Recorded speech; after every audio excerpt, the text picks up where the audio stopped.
267 000 tonnes importées en 2025 pour une valeur monétaire de 231 milliards. C'est énorme et ça plombe réellement l'économie nationale.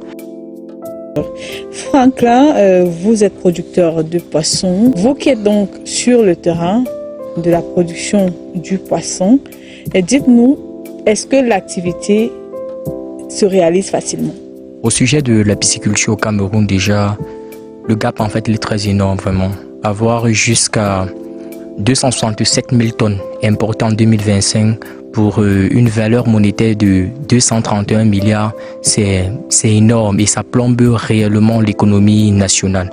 Et les choses vont s'aggraver avec la demande qui sera de plus en plus croissante dans la mesure où aujourd'hui en 2026, nous sommes pratiquement à près de 30 millions d'habitants et d'ici 2050, sur l'INC, on tend vers 50 millions d'habitants.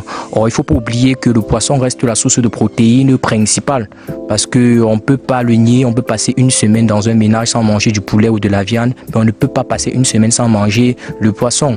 Donc, comme le sous-directeur l'a si bien dit, il y a une réglementation qui est bien établie pour pouvoir protéger en fait nos réservoirs naturels et tout ce qui va avec. Mais sur le terrain, forcément, il y a des impacts en fait négatifs dans le non-respect et tout ce qui va avec, ce qui va encore diminuer progressivement la population. C'est dans ce sens-là que la pisciculture se prononce comme la seule alternative capable de nous permettre de pallier à cette grosse difficulté, à ce gros besoin